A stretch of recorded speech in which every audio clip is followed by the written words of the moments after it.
What is up, Arizona? You're watching 12 Sports tonight on 12 Plus. I'm Cameron Cox. We're going to catch up with the rest of the crew here in just a moment. All right, every week, come hang out with us, talking all things Arizona sports. We're going to tell you the important stories, the ones that matter, and of course, as always, introduce you to people that inspire. This is 12 Sports Tonight, Arizona's OG and longest running sports show, streaming on 12 Plus. Let's go. We have some special guests in the building on 12 Sports Locker Room. Former Cardinals quarterback Brett Hundley joining us, and then former Cardinals linebacker Devon Kennard in studio. Guys, how do you process a game like this? How does it happen, and who's responsible for what we saw here today? I just think when you get in a game like this, so much happened in the beginning of the game that it just almost spiraled out of control, and then it's hard to gather from there. So this was a tough one for Arizona, and you just got to scratch it and keep it pushing. DK, is this more on coaching or players? Guys, were they not ready? What'd you see? I think it's a combination of both, but I boil it down to the defense, which has usually been the one thing that has been consistent, wasn't consistent today. What they allowed the Seahawks to do was like unacceptable all the way around. So that was a problem. And then protecting Jacoby, that was an issue for sure. Yeah, let's take a look at some of that defense. Yeah, listen, the Seahawks, they jumped on him quick. I mean, they smelled blood in the water and attacked. DK, to take us through some of these, what did you see? I mean, they was just having their day-to-day. I think we really missed Mac Wilson out there. I mean, I know his ribs are hurt and everything, so hopefully he's back sooner than later. But I think he was a missing piece because that's kind of been the spark plug for the defense. Sure. And I think they came out flat a little bit defensively, coming from Cowboys game, Monday Night Football, a good win, and got punched in the mouth, and it took them to the second half. They started to play a little bit better ball, but it was too little too late. Right. It was a big hole to come out of. Yeah, and one thing to speak on there, too, is like we said Jacoby got hit, 5 times, sacked 5 times. That was in the first half that happened. Sure. So it's not like that. I mean, we're talking a complete game, but that was in the first half, and by the second quarter, it was 35-0. Right. Like, what? 8 minutes left. What are we doing? Yeah. I mean, just all the pressure he was under. He had hands in his face on the ground.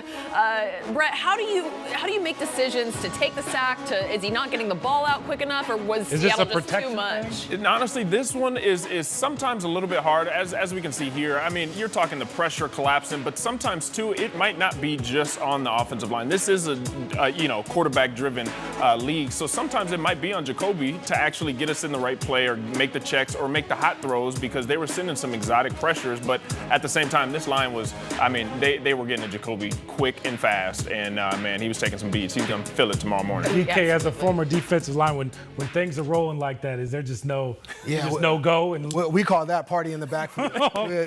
we look at our chops over a day like that. 5 sacks in the first half. Man. I'm sure they were disappointed they didn't end up with 10. And so to the Cardinals' credit, at least in the second half, they came back, but you can't get behind that much in a ball game in the NFL today. And I think they tried to play better. They came back and showed up in the second half, but they couldn't finish drives. They had that one where they went four downs and turned the ball over. They had another in the red zone. That would have been a big drop in the red zone. So if those turn into touchdowns, it's a different conversation. But when you can't get over that hump, it's tough. Guys, you guys have been a part of many different teams in the NFL. They had a handful of guys. I think it was like 7 guys leave the game with injuries. Handful of starters, handful of role players too. In just this game, they're already shorthanded. Yeah. So what do you do now moving forward? How do you reset, reload? You're basically in playoff mode for the rest of the season. Mm-hmm. What's the mindset, Brett? I mean, we were in playoff mode about 2 weeks ago. Yeah, about 2 weeks ago. But it's really the next man up in the NFL.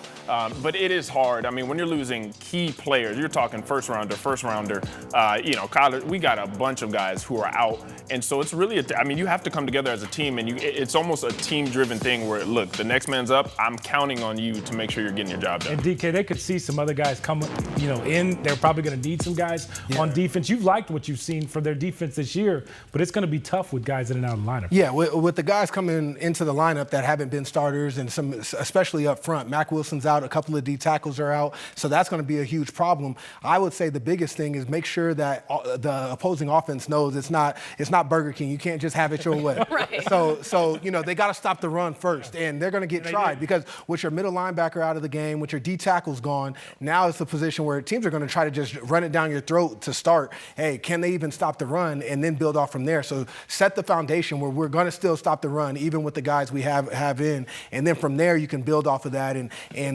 try to coverage and handle the coverage in the back end. Yeah, I asked him if he had a 10-day left in him. He said he didn't want that smoke anymore. He's done. He's happy. Yeah. They might need some bodies. Right. Can you play corner? I'm out. Or safety? No, don't call me. Well, stick around, guys. We have much more with you guys here on 12 Sports Locker Room. Yeah. We want you to break down one more play. Oh, yeah, let's do it. And I dug into our Friday Night Fever archives. We got This is from Desert Vista. You recognize this guy? Look at that. Look at this guy right here. Right, what do you see there? I see a phenom in the making right here. Hey, and then guess what? He could run the rock, too. Look, I didn't know he had that in him, man. Look at that. You remember this? Oh, yeah. Look how angry you look in this run, man. Oh, and here's another one.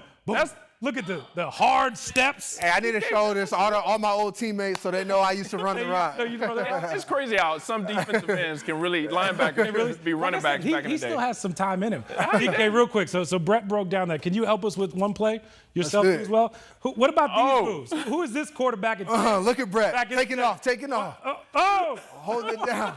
I ain't got those moves no more, man. I ain't got He those. still got it in him. Just a little bit? Look at that. Man, and that taking off. Came a long way, man. Yeah.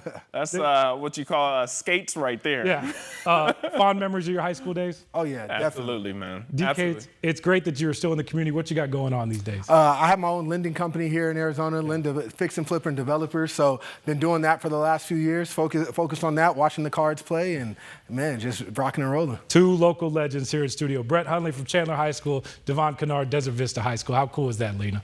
Well, you got a Corona. Oh, Corona too. All of us. Excuse me. It's just a local show here. Yeah, there we go. Yeah, East Valley stand up. Thanks a lot, guys. Speaking of the Cardinals, few do more in our community than offensive lineman Kelvin Beachum. He's a mentor to many young NFL players out there, and his work to help others just doesn't stop in our community. It reaches across the globe, which is crazy. He's now encouraging youth literacy with his very own children's book inspired by his own adventures, his own travel. In tonight's Sunday Conversation, we are one-on-one with the newest author in the locker room. This says, by Kelvin Beachum. I know I forgot the junior, though. Dad say something? Mom said something. Mom said something. Yes, I forgot the junior, but this is pretty cool, man. You know, kids are involved in it, families involved in it. Take me through the title. How did this come about? Man, the Big Adventure Map. You know, I'm somebody that, travels quite a bit during the off season, so, those experiences have led to some of the things that we talk about in here. Got a little picture of going to India, starts in Mahia, little football, family. That looks just, look at that. That looks just like you on the field. Yeah. Wifey, our youngest son, Kalina. Towels from back at home, some water wells, some of the work that I've done in the community for a number of years. This is really like one big adventure book. Literally, one big adventure map. Nice little kids book. Want to make sure that fourth graders are becoming as literate as possible.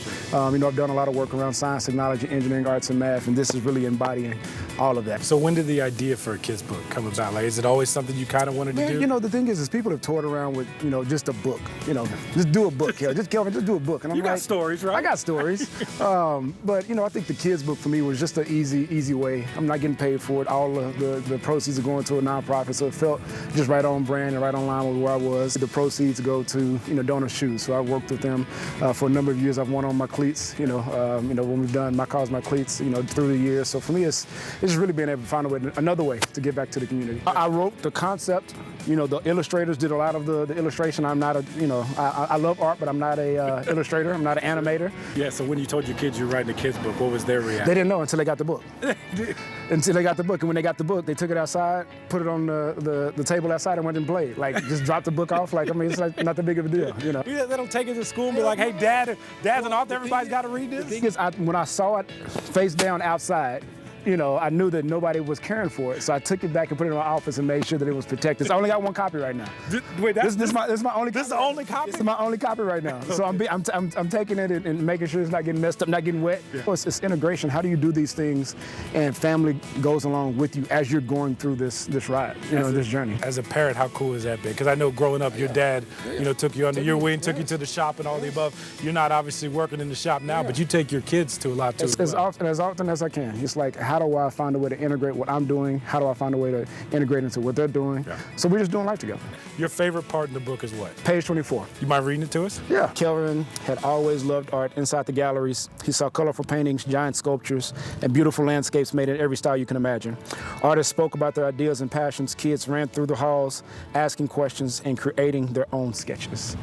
And that, to your point, is when they see something, they ask questions about it, and then the learning process just starts. You do so much around Thanksgiving. Obviously, your thing with Raising Cane's going on. You always do something around Thanksgiving too. Just how special a time is this for you, just to give back around the holiday season? It's always special. You know, we always do something in collaboration with Eisenhower. We're going to be doing a food distribution there. I think it's not this coming Monday, but the Monday after that. Still have the collaboration going on with Raising Cane's, doing the competition with Curtis Granderson. So just finding creative ways to give back. He's the best at that, Lena. Absolutely. Kelvin's big adventure map. Pick it up. Perfect gift, stocking stuffer for the holidays. Social media. Check it out. Absolutely. Cam, one of the great things about Kenny Dillingham, aside from what he does as a coach, is that growing up here, he gets the tradition of ASU and the heroes to this town. Mark, it is so incredibly important to understand that and to understand who means what to our community. ASU football, real quick, facing another must-win on Saturday when they host West Virginia. A win keeps their hopes of a Big 12 title game alive. One of the best parts about stepping onto the field in Tempe is walking past that. The Pat Tillman statue, of course, out in front of the Tillman Tunnel, a constant reminder of one of the greatest Sun Devils. Pat Tillman, a Valley veteran who, of course, gave up football to go serve our country. Tillman was killed in Afghanistan back in '04, but his dedication to his teammates and country, well, they continue to inspire. His legacy lives on through the Pat Tillman Foundation and the Tillman Scholars, which of course supports military members, even through events like Pat's Run and the Pat Tillman Leadership Council, which is made up of 12 leaders on the ASU football team. Pat Tillman and the Leadership Council, the Pat Tillman Leadership Council is something that we've adopted here just for, Pat Tillman and his leadership. I think there's nothing else, for our program that's bigger than that when it comes to Salute to Service is, his legacy and trying to carry on his legacy, not just for the past generations, but for the future kids to understand what Pat Tillman meant to the program. And I think the Leadership Council is something that's going to allow his story to be continually told, at least in between these walls, and hopefully shared when our guys leave the room. Sharing that story, learning about Tillman's life is, of course, a way of life out at ASU. One person who has taken Pat's legacy to heart, quarterback Sam Levitt. Yes, he's out for the rest of the season with a foot injury, but he's still finding ways to honor Pat. Levitt teaming up with the Tillman Foundation to launch a special number 42 hat just in time for the Salute to Service and homecoming game. All the proceeds go directly to supporting Tillman Scholars. The hat is going to be released this coming Saturday, available for purchase. You can see it on social media on Friday. You can buy it at the stadium or your typical ASU merch stops, okay? Back in the summer, of course, Levitt donated $15,000 to the foundation at his youth camp. It's a big thing for me and my family. I got a cousin who's a Green Beret, and it means a lot to me, and it's a big time story at ASU. So they're just so involved in so many people's lives, and I just look at the Pat Run, and we got so many people out there and so many people who support this, this movement and this foundation. It's pretty special. All right, the Cardinals had the day off and absolutely love this. Members of the team hosting a Salute to Service event for Tillman Scholars and families from the Tragedy Assistant Program for Survivors. Families received a custom jersey, right? How cool is that? Scholars received a swag bag. The best part, look at this, players preparing table-side meals. It's a different kind of pressure suiting up in front of thousands of fans, right? Compared to cooking their meals right in front of them. We're serving families, we're trying to cook some food. It's a really cool event, supporting the military families and all that sort of stuff, so we're excited to go. Yeah, extremely important. To do what they do, it takes an extreme sacrifice, and we're excited to serve them the best that we can. It's a cool, really cool experience. Pretty nervous. Cooking in front of, that's just different, right? Yeah. There's different if you're just in the kitchen, you're gonna go cook, For to sure. make it right in front of them with them all watching you. Ooh, sure. yeah, that's a lot of pressure. Yeah. Don't want to do that, right? Guys, it's just that time of the year where teams really start to get out in the community. Cardinals do it all year, but giving back to families and a day like today, it's so special to remember Pat Tillman and his legacy and their foundation, what they continue to do. It's just awesome. Yeah. All right, something new here on 12 Sports tonight on 12 Plus. It's getting to that time of the year where it's starting to be playoff time in high school football. Everyone is in action. And then, of course, we're getting to the postseason awards time of year. Our Fever Award Show is coming up in mid-December. I got my friend here, Brandon Jones from BJ Media. He's getting set to reveal some of his finalists for his awards. Brandon, first of all, it's great to have you here on the show. You got into this right after COVID, right out of college, one of the great people who cover high school football here in the Valley. How did this all start with BJ Media? Yeah, so like you said, graduated from Cronkite in May of 2021.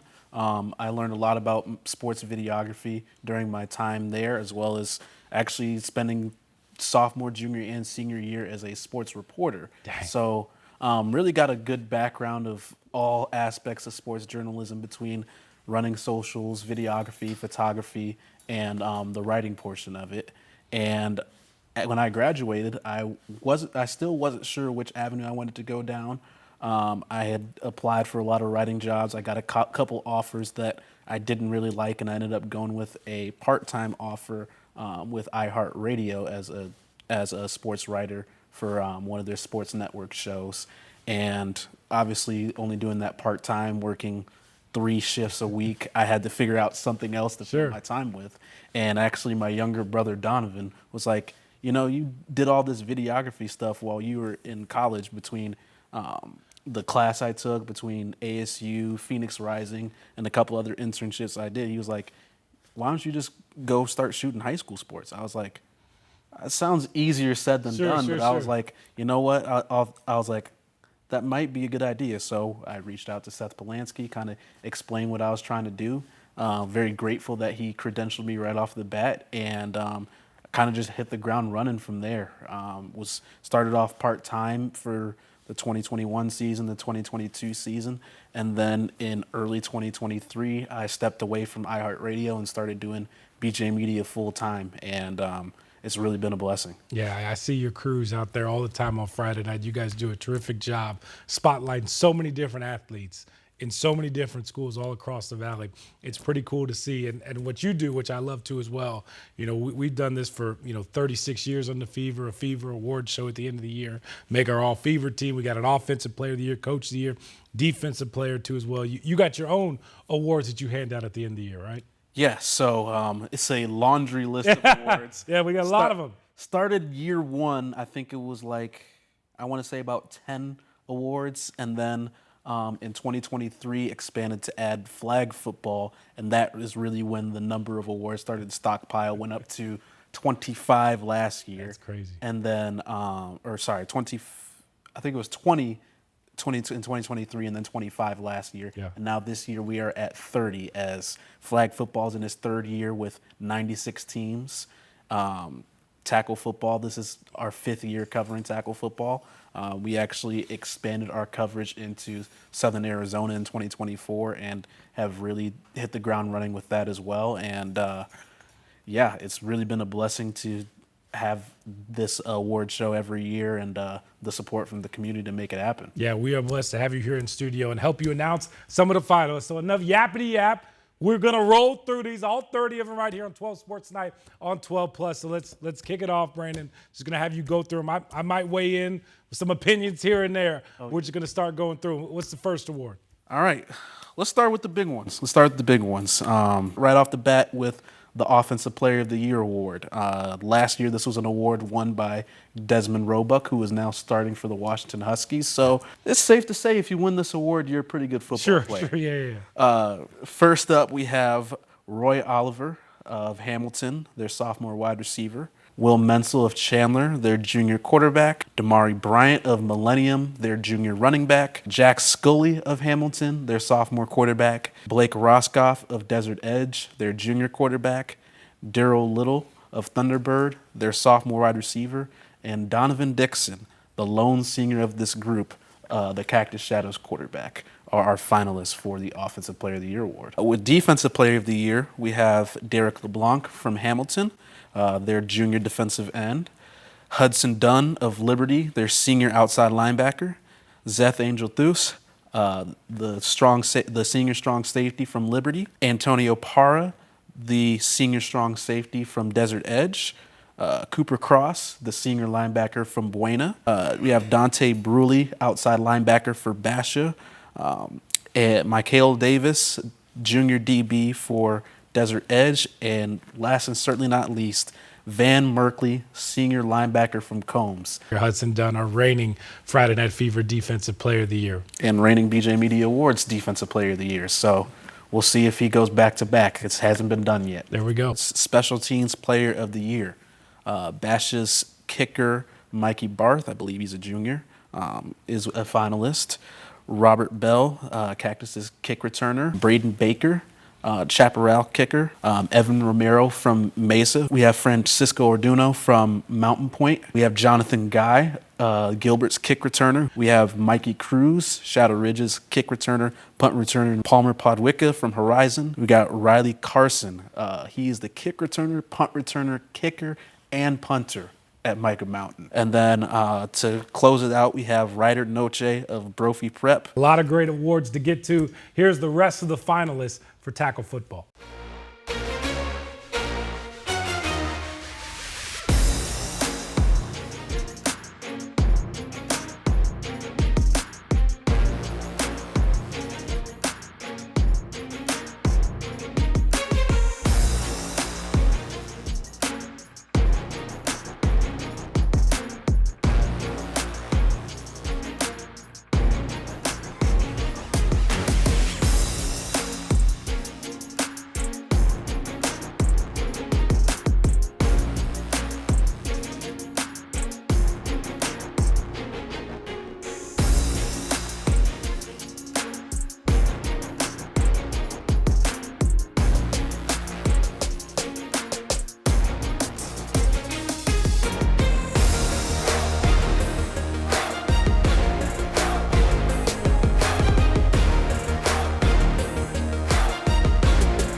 All right, from tackle football to girls flag football, which is just taking over the absolute country right now. It's going to be in the Olympics here coming up. We got some players here in the Valley that will likely be on that team and are getting a lot of national recognition and are going to play at the next level. BJ, it's been so cool to see, you know, all these kids get this opportunity. And let me tell you something. If people haven't watched the girls flag football game, you got to go out and check it out. These girls have zero fear out there on the field.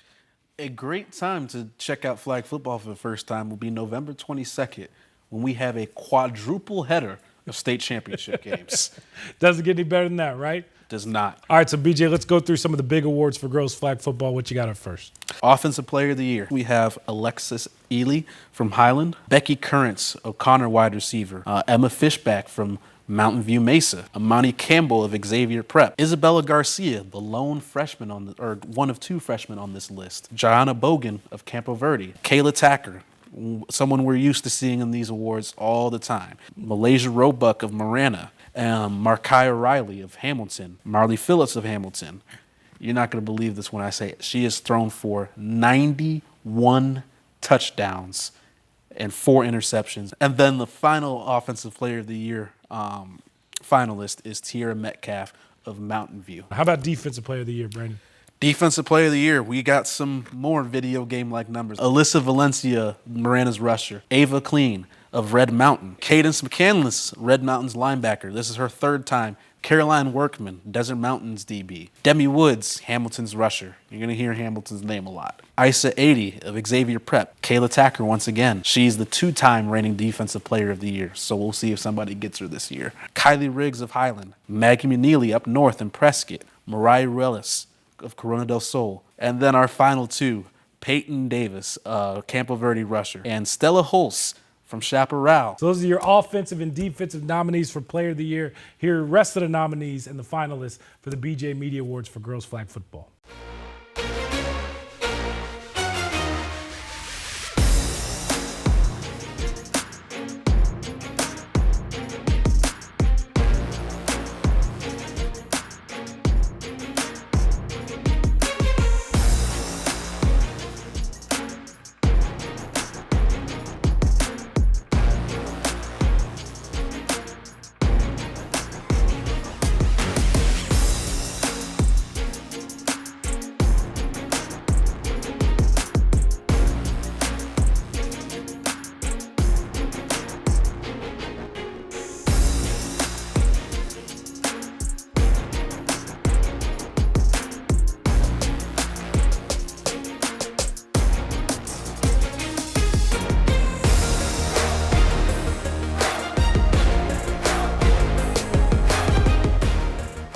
All right, so those are your finalists there for the BJ Media Awards for girls flag football. Brandon, where can people go vote? Because this is not, when is the award show?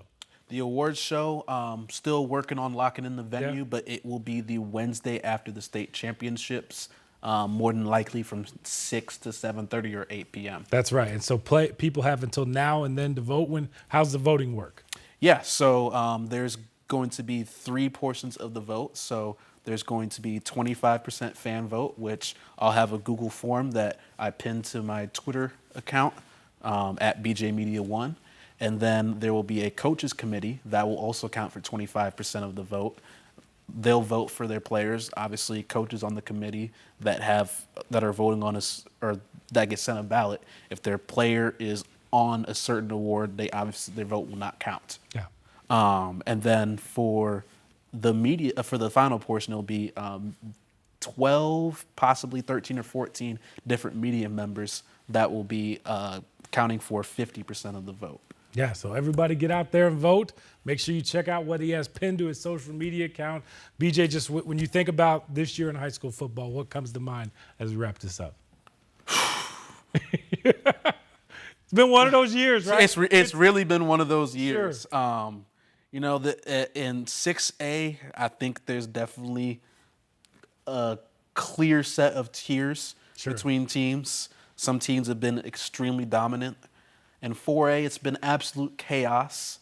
In 3A, it's been everybody chasing Ben Franklin. Yep. In 2A, it's for the most part been everyone chasing Veritas and Scottsdale Christian. In 5A, it's been a mixture of everyone chasing Desert Edge, but at the same time, you do have Desert View that's undefeated, Marana that's 9-0 against 5A teams, Horizon who's been great. So you do have a really strong, I'd say probably 2 to 10 seed group. So interested to see how this round of 16 plays off and if there's any upsets. And in girls flag, I think Hamilton has really asserted themselves at the top of 6A, regardless of what the computer rankings say. Campo Verde has slaughtered everyone in 5A and is going to be the team to beat. And I think Casa Grande probably has the best chance to do so. And in 4A, it's really been all Prescott, but there's definitely some teams that will challenge them. And last but not least, in 3A, it's looking like a 50-50 toss-up between Scottsdale Christian and Heritage Academy Levine to come home with that 3A title. I'd be very shocked if it wasn't one of those two teams. How cool is that? We've had so many great teams, so many great players. Brandon, you do such a great job honoring so many, and I just think it's so cool, all the different awards categories that you have, all the players you have listed. So the voting is now open. BJ Media Awards, you can vote now until we get close to the award show right after state championship weekend, right? Yes, sir. Yeah, so the voting is open. They'll have different tiers throughout it. Make sure to follow his social media channels for more. Hey, how cool is that, right? I love when media members across high school football come together. Thanks so much for Brandon joining us here in studio. And don't forget, join us for Friday Night Fever, Arizona's longest running high school football show. This week, we are in full playoff mode. You know the drill every time this year. We got highlight scores and interviews from every playoff game across the state. How cool is that? So be a believer. Catch the fever Friday night at 11:35. And still calling all high schools, you can join the Friday Night Fever Fundraising Challenge. Got a few more weeks left to do this. Friday Night Fever in St. Vincent de Paul inviting your school to join this friendly competition. Scan that QR code right there. Go register or find your school and then donate. We got some schools in the lead right now, battling it out. How cool is that? Every dollar raised helps put Thanksgiving meals on tables of neighbors who would otherwise go without. Help make a difference for families in Arizona. The winning team gets a $1,000 equipment sponsorship from Bashas'. And that'll do it for us. Thank you so much for watching 12 Sports Tonight on 12+. Same time, same place next week. I'm Cameron Cox. We'll see you right back here Sunday night at 10:30 for 12 Sports Tonight.